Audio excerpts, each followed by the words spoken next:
Jaya Gopi Jana Vallabha Girivaradhari Jaya Gopi Jana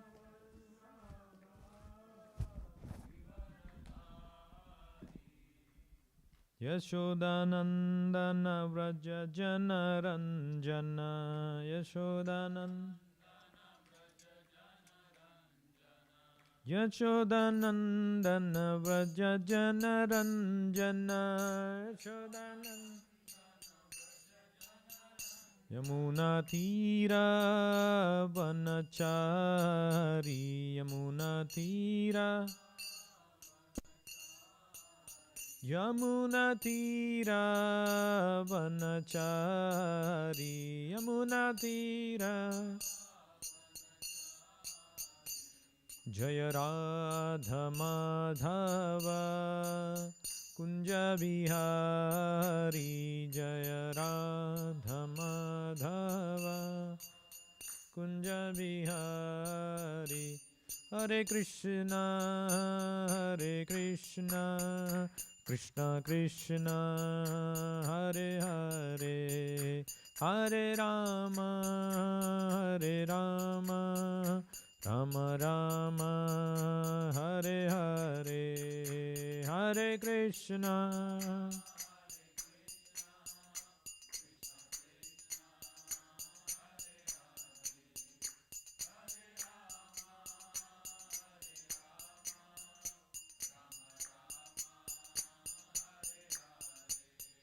Jaya Krishna Balaram Jaya Krishna Balaram Krishna Balaram Jaya Krishna Balaram Jaya Krishna Balaram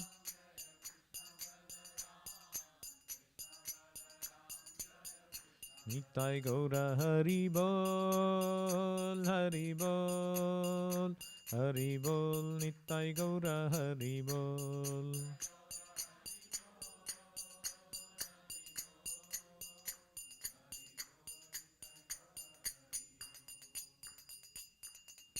Srila Prabhupada ki, Sri Nitai Gauranga ki, Sri Krishna Balram ki, Gaur Premanande Hari Hari Bol. Om Namo Bhagavate Vasudevaya. Om Namo Bhagavate Vasudevaya. Om Namo Bhagavate Vasudevaya. Narayanam Namaskritya Naram Chaiva Narottamam Devim Saraswatim Vyasam Tato Jayamudirayed Nashtaprayeshu Abhadreshu Nityam Bhagavata Sevaya Bhagavati Uttama Shloke Bhaktir Bhavati Naisthiki. Srimad Bhagavatam, Canto 8, Chapter 15, Text 31.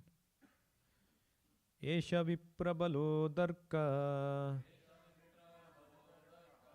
Sampratyurjita Vikramaha Tesham Evapamanena Sanubandho Vinankshati.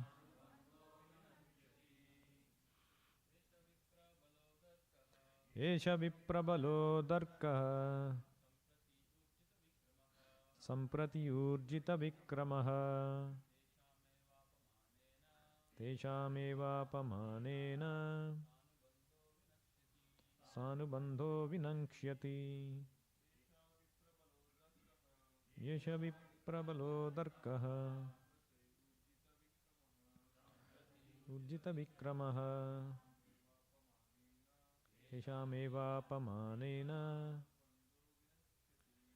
Bandho Vinankshati. Yesha Viprabalo Darka Sampratyurjita Vikramaha Teshameva Pamanena Sanubandho vinakshyati. Esha viprabalo darkaha. Samprati urjita vikramaha. Tesham eva pamanena. Sanubandho vinakshyati. Translation and purport by His Divine Grace A.C. Bhaktivedanta Swami Prabhupada, Jai Srila Prabhupada. Bali Maharaj has now become extremely powerful because of the benedictions given him by the Brahmanas. But when he later insults the Brahmanas, he will be vanquished along with his friends and assistants. Please repeat. Bali Maharaj has now become extremely powerful because of the benedictions given him by the Brahmanas. But when he later insults the Brahmanas, he will be vanquished along with his friends and assistants. Purport. Bali Maharaj and Indra were enemies. Therefore, when Brihaspati, the spiritual master of the demigods, predicted that Bali Maharaj would be vanquished when he insulted the Brahmanas, by whose grace he had become so powerful, Bali Maharaj's enemies were naturally anxious to know when that opportune moment would come. To pacify King Indra, Brihaspati assured him that the time would certainly come. For Brihaspati could see that in the future, Bali Maharaj would defy the orders of Shukracharya in order to pacify Lord Vishnu, Vamanadev. Of course, to advance in Krishna consciousness, one can take all risks. To please Vamanadev, Bali Maharaj risked defying the orders of his spiritual master, Shukracharya. Because of this, he would lose all his property, yet because of devotional service to the Lord, he would get more than expected. And in the future, in the 8th Manvantara, he would occupy the throne of Indra again. Thus ends the Bhaktivedanta purport. Om Ajnanatimirandhasya Gnananjanashalakaya Chakshurunmilitam Yena Tasmai Sri Gurave Namaha. Nama Om Vishnupadaya Krishna Preshthaya Bhutale Srimate Bhaktivedanta Swaminiti Namine. Namaste Saraswate Deve Gauravani Pracharine Nirvisesha Shunyavadi Paschatya Deshatarine. Jaya Sri Krishna Chaitanya Prabhu Nityananda Sri Advaita Gadadhara Srivasadi Gaura Bhakta Vrinda. Hare Krishna Krishna Krishna Hare Hare Hare Rama Rama Rama Hare Hare. Hare Krishna. Jai Srila Prabhupada. So this is, who is speaking this verse? Brihaspati is speaking to Indra, because they were concerned how they can get back their kingdom. So he is speaking to Indra. O Indra, Esha, this Bali Maharaj, Samprati, now he is flourishing by the blessings of these Vipras. He satisfied his spiritual master and his associates. So Vipra Balo Darkaha, by the Bala given by this Vipra, he is flourishing. Vipra Balo Darkaha Esha Samprati, he is now flourishing, and he is Urjita Vikramaha, he is extremely powerful now. Urja means it's like increasing, flourishing. Urjita Vikramaha, you cannot touch him now. But then what will happen? How do I get back my kingdom? So he knows, Brihaspati knows Indra's concern, so he is answering. So the same Vipras who blessed him, Tesham eva apamanena, when they are insulted, or this will happen soon, because Indra and associates, the moment they heard, oh, when he insults the Vipras, then he will lose his power and kingdom. When will that happen? So Brihaspati is assuring, don't worry, it will happen very soon at an opportune moment. Because Prabhupada says, Brihaspati is seeing the future, that Bali will insult his spiritual master Shukracharya, transgress the orders of his spiritual master by serving Vamanadev. So at that time, Tesham evapamanena sanubandho vinakshyati. He will get vanquished. Vinakshyati along with his associates. Sa anubandhaha. So you can see here, or from this example, we can find out how nothing is permanent in this world. Sometimes you may be on the top of the world, and sometimes you may be on the bottom. So a knowledgeable person thinks, should not get carried away. As they say, this too shall pass, isn't it? So every moment in this material world is like that. It's duality, it's fleeting. Sometimes we may be good position, sometimes we may be in bad position. It is said here that normally some materialists have figured it out. How by satisfying these brahmanas, one can get all good blessings. But at the same time, when they are dissatisfied, that can become opposite. So it's a very dangerous ploy.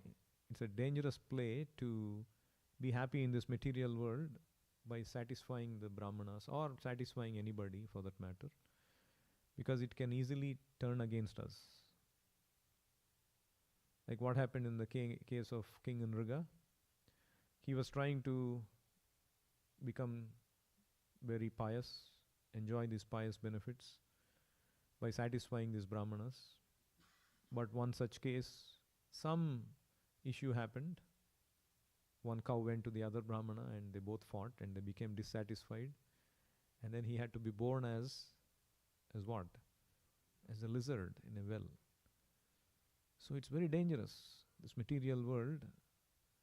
Sometimes happy position, sometimes distressful position.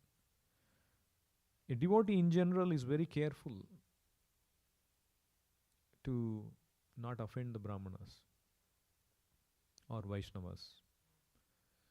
But here Prabhupada says that a devotee, of course, to advance in Krishna consciousness, one can take all risks. Of course, this is not a blanket approval to go and do what you want recklessly, disrespect people and transgress their orders. But the principle Prabhupada mentions is, if it is for advancement of Krishna consciousness, if it is for the purpose of serving Krishna, one can take all risks. Like what Bali Maharaj did. He took the risk of transgressing the order of his own spiritual master. But in return, what he obtained, he lost all his kingdom. But materially speaking also, he gained a very great opulent position in Sutala planet. As well as he is now considered as Mahabhagavat or Mahajanas, one of the Mahajanas. So by taking risk for the Lord, transgressing a materially pertinent order, he became more favorable, more advanced in Krishna consciousness. Like Arjuna also. He had to kill his own elders. Materially speaking, that was transgression of etiquette. But for the order of Krishna, even in dubious means, so-called dubious means, he killed all of them, by which he became glorified. And they got both spiritual and material benefits later. Of course, a devotee does not work for material benefit. He works only to please Krishna by taking all risks. So this is an important aspect in Krishna consciousness that Prabhupada tries to highlight in several places. How to take risks for Krishna. So there was one devotee, Prabhupada's disciple Shyam Sundar Prabhu, one of the first disciples of Prabhupada. So he was saying, in those days when they started the temple in San Francisco, there were hardly few people, and very few were less than 10% were working, and they had to make their own ends meet. So this Shyam Sundar Prabhu was a carpenter. So whatever he was making by that, he had to feed his family and all that. And Jayananda Prabhu was a taxi driver, and he was practically giving all the money to the temple. And very few others had jobs. But the expenses of the temple were so high because practically they were feeding all the people on the streets, all the hippies, and so it would take a lot of expenses. And then they had to pay the bills, they have to put gas in their cars, run the programs, and all of that. So what happened? They had fallen behind on the paying the rent for the property that they have taken for the temple. For 2 months they did not pay, and the landlord is coming down heavily on them, and then they don't know what to do. And so one day he and his wife Malati Mataji, they were walking towards the temple in the morning, Ashbury Street, San Francisco. And on the sidewalk, they saw these $100 bills blowing down on the sidewalk. Nobody there, literally. Out of nowhere, they seemed to be blowing down. And then they ran and collected all the $100 bills, and that would make the amount to pay the balance for the rent. So he was saying these kind of things came to be expected during Prabhupada's time, because he said, Prabhupada taught us, if you stick your neck out for Krishna, Krishna must help you.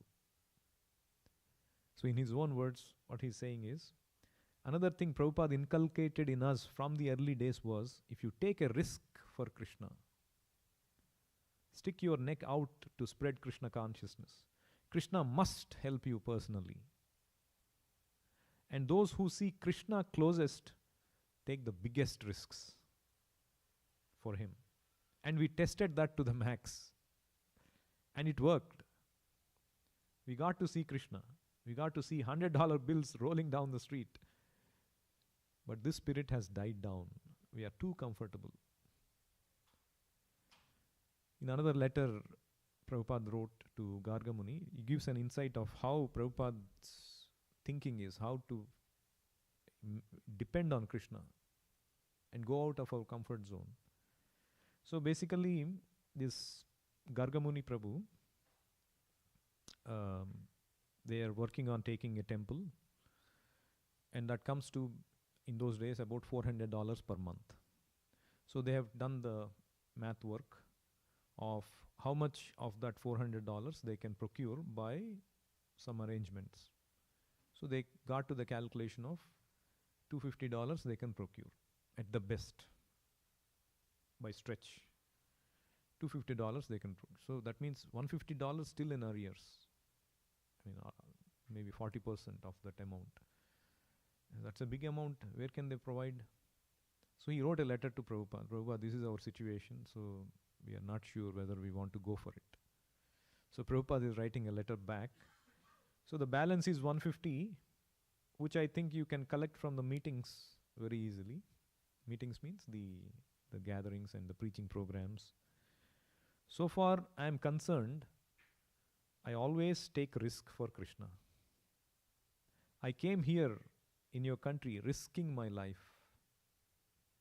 And still, although I am physically unfit, I am trying to execute the orders of my Guru Maharaj as far as possible.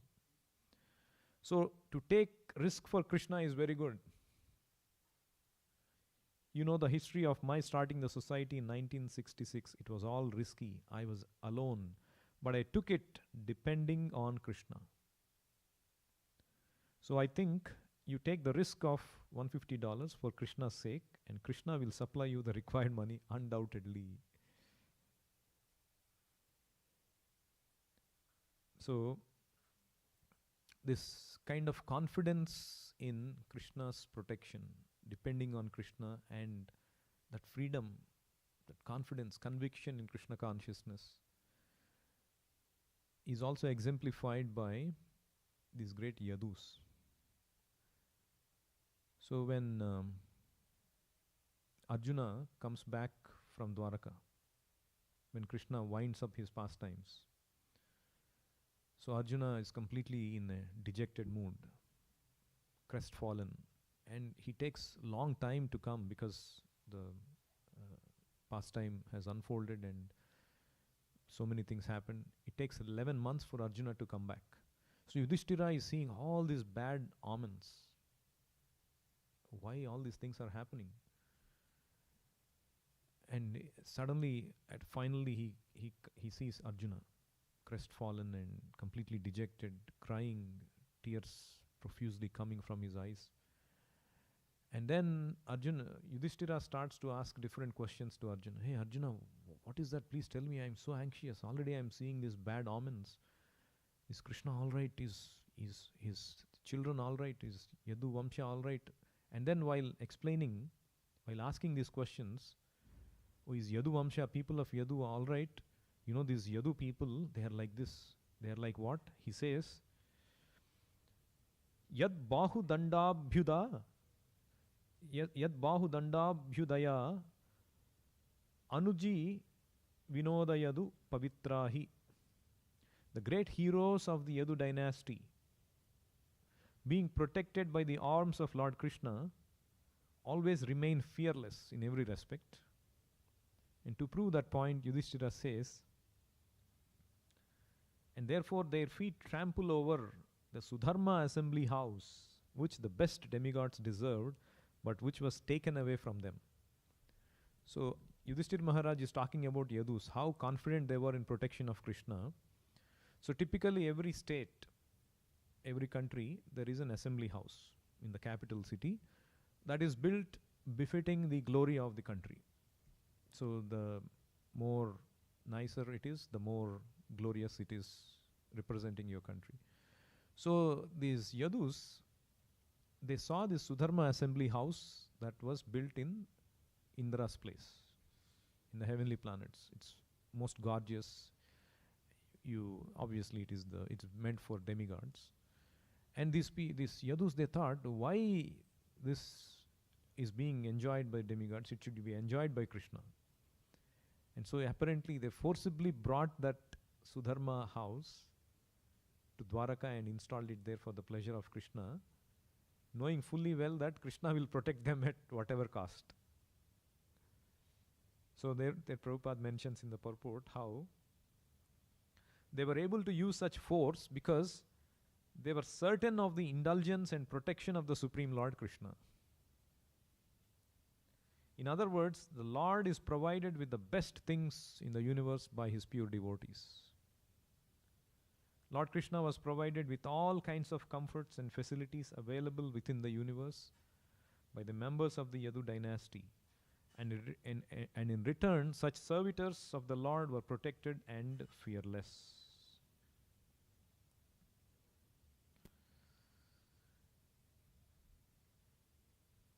So Prabhupada gave two examples in one lecture about what motivates the devotee to work like that for Krishna, like how Yadus worked for Krishna. So he generally covered one point, how everybody is busy in doing something, isn't it? Everybody is busy in doing something very actively. What is that motivation to do their work, their activity? He addressed that important point, the crux. What is that motivation for our activity? So what is the motivation? In all our activities we do passionately, there must be some motivation. What is that primary motivation we have in performing all our activities? Results? Of course, pleasing Guru for a devotee, in general, as a principle, everyone, it doesn't matter whether he is a devotee or not. What is that? Fame? Lust? You're close. Lording over. Opulence. So Prabhupada said, love for something. Of course, it may be called lust in the material sense. But if you love something, you love your family, you work hard, all your activities, the motivation behind your activity is love for your family, love for your child, or love for a position, Similarly, when you develop love for Krishna, similarly you work like that. You work greedily to the extent that you may be misunderstood, like how these yadus work like that, how the pure devotees work like that, how Prabhupada is working like that. So Prabhupada in that lecture, after he discussed that point, he gave two examples. So first example he gave was that of Sanatan Goswami. So Sanatan Goswami, if you remember this famous shloka, what did he say when he went to Chaitanya Mahaprabhu? People call me Pandit and all that. Gramya Vyahare Kahaye Pandit Satya Karimani. So what kind of Pandit? I don't know, but people just call me Pandit. I don't even know who I am. So after he said that, he speaks something very interesting.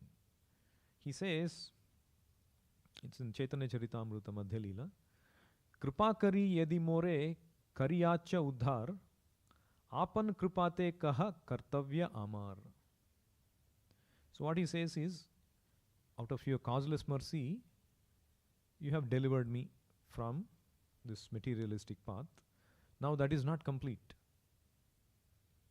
Your causeless mercy is complete when you tell me what my duty is. So Prabhupada says there that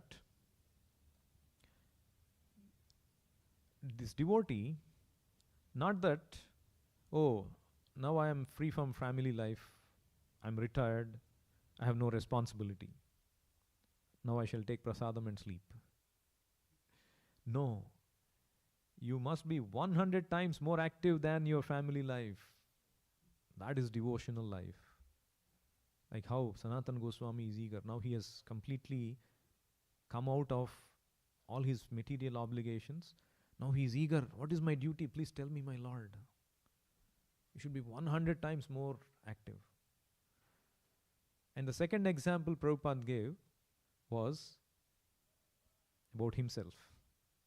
So he says, of course it is not out of pride, but take example of my life. I was retired in Vrindavan, and at 70 years old I thought this was to be done. Nobody did it. Let me try. So I came to America. Today is the 10th anniversary. So all the devotees cheered. So from material calculation, if I had not taken the risk, people were saying, oh, this man is going to go there and die. I thought, never mind. Death will come. Let me try. It doesn't matter. But you must execute the order of your Guru. That is real devotional life. I came across this Prabhupada's diary.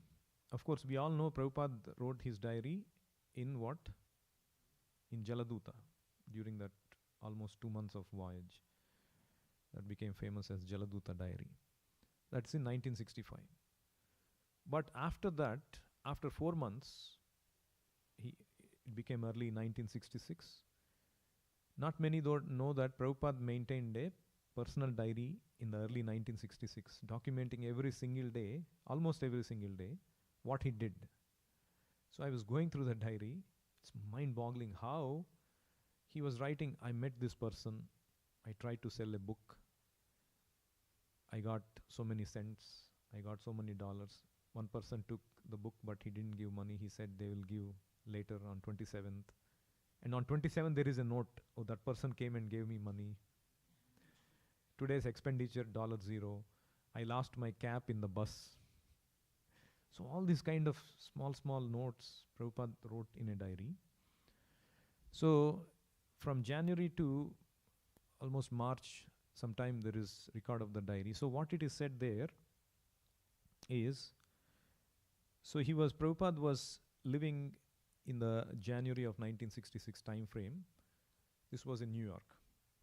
So Prabhupada was living in the backside of the yoga studio run by this Dr. Mishra, Mr. Mishra. So this address was Suite 501, 100 West 72nd Street, Manhattan. And then Mishra had his house. Prabhupada cannot cook or take bath there. So Prabhupada had to walk several blocks to go to Dr. Mishra's house. to take bath and cook and eat his meals. And occasionally he would conduct some classes for Mishra students who were interested, much to the disliking of Dr. Mishra. So Mishra didn't like it much, but Prabhupada would anyway conduct those classes. And during the day, you know what Prabhupada did? So during the day, it is said, Prabhupada was active in selling his books to bookstores. He writes to newspapers and radio stations about why he came here, and he tried to organize speaking engagements. He also writes to large charitable foundations like Alfred P. Sloan Foundation and Rockefeller Foundation. You know Rockefeller, one of the famous people of America. So Prabhupada, see how he was aiming in those days. He hasn't even started the movement. He was all alone, struggling to make ends meet, materially speaking. But he had such high goals in those days itself. And on the weekends, Prabhupada joins Dr. Mishra on yoga retreats. It's like how we conduct the retreats. So these yoga retreats are a common thing since those days. So he would invite Prabhupada for kirtans, for kirtan experience, because he was very careful, because he was speaking monism. So Prabhupada was speaking personalism. So he was very much against. But he would let Prabhupada do the kirtan. So people were enjoying the kirtan. So Prabhupada would go and participate in the kirtans. So Prabhupada was trying to purchase a building for his temple. And for obviously you need a lot of financing. So Prabhupada was trying to arrange finances from this person called Padampat Singhania, a wealthy industrialist in Kanpur. And the money had to come. How do you change the rupees to dollars, right? So for that, you know whom Prabhupada trying to contact? He contacts the Salvation Army to arrange the transfer of funds from India to America. And he also writes to his god brothers in India to petition the President of India to sanction the foreign exchange. This endeavor, Prabhupada took almost 5 months, but of course that didn't pan out, as we know. Nothing worked out in the end. And then in February, the diary notes that Prabhupada bought a tape recorder. By spending almost the amount of money, for 1 month he was paying to live there. He spends that much to buy a tape recorder. And then, becoming enthused by it, he calls for people. He tells people, we are conducting a class today evening and please come and all of that. He tries to spread the word around, and 7:30 he announces, nobody comes. Not a single soul comes. And then the journal, the diary he wrote, there was no response of the visitors invited to come and join Hari Kirtan this evening at 7:30. And see what Prabhupada did. But I alone executed the Kirtan ceremony with my tape recorder till 10 p.m.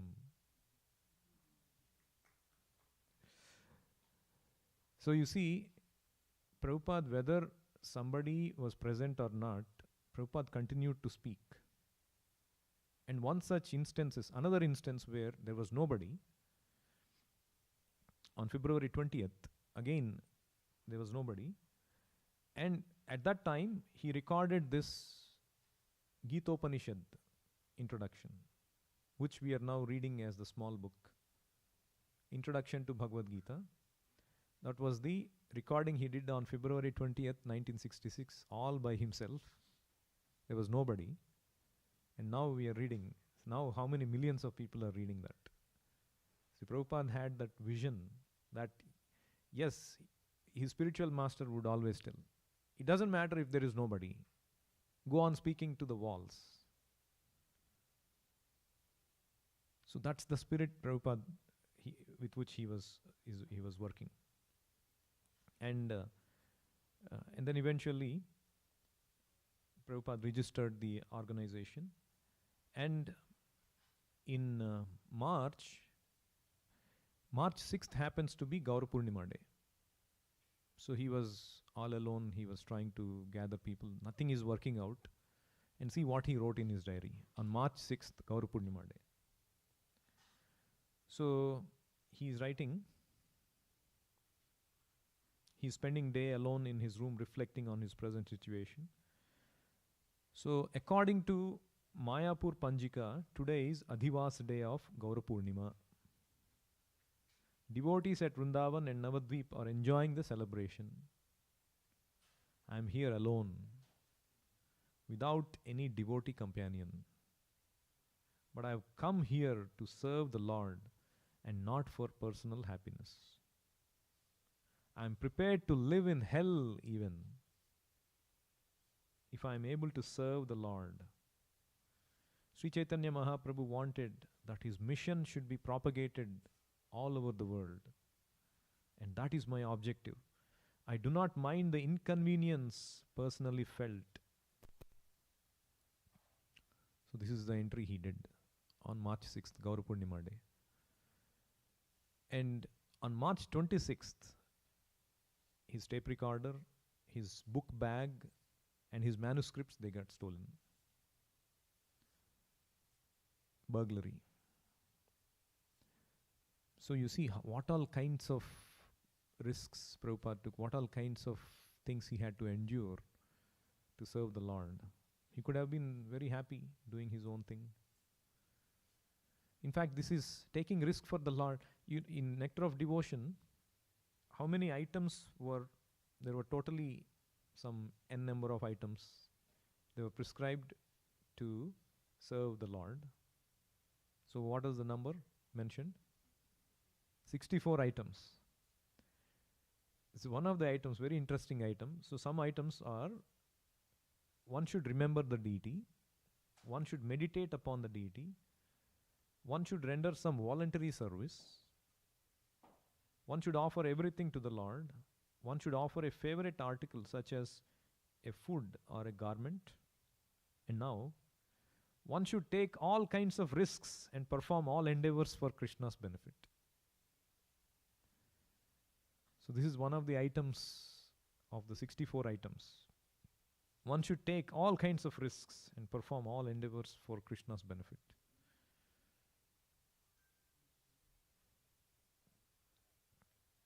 That is mentioned in Nectar of Devotion. There is another Sanskrit statement that our acharyas quote quite often in this connection. Krishnardhe Akhila Cheshta. Anyone knows what it means? Krishnardhe Akhila Cheshta.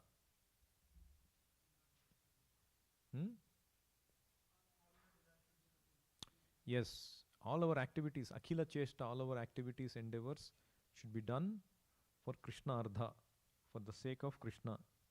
So that Prabhupada quotes in a letter he wrote to Gaurasundar Prabhu. Incidentally, he left the body a couple of days ago.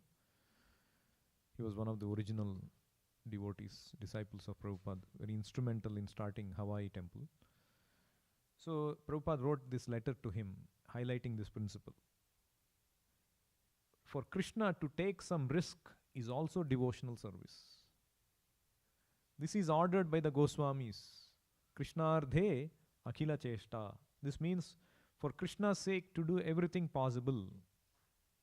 From San Francisco, when I pushed you alone for Hawaii, you did not know where you were going, where to stay, and what to do. But since more than 1 year you have struggled very hard, and gradually you are getting some foot in that distant place, and your good wife Govinda Dasi is helping you. Also some very nice assistants have joined you. So try for Krishna and do your best. That is our duty. Success or no success, it doesn't matter. The only thing is that we should try our best, so that I know you are doing your best, and Krishna will be very much pleased upon you all. So, the principle is, success or no success, or in our own words, in our own thinking, there may be materially success or no success. It doesn't matter. The only thing is we should try our best. Krishna will be very much pleased upon you all. So that is a principle. And that's what here Prabhupada is highlighting. Bali Maharaj risked defying the orders of his spiritual master. Because of this, he would lose all his property.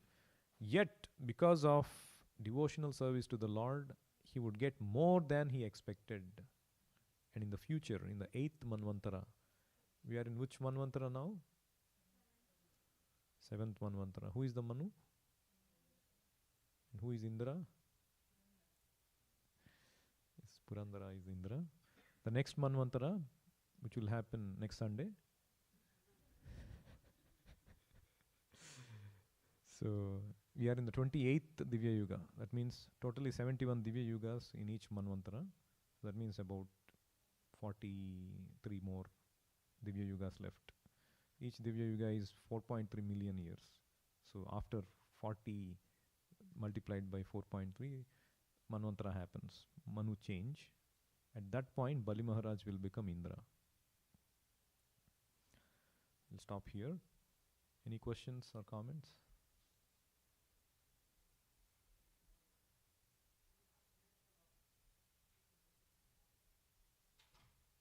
ग्रंथराज Shrimad Bhagavatam की, जगद्गुरु श्रीला प्रभुपाद की, निताई गौर प्रेमानंदे, हरि हरि बोल.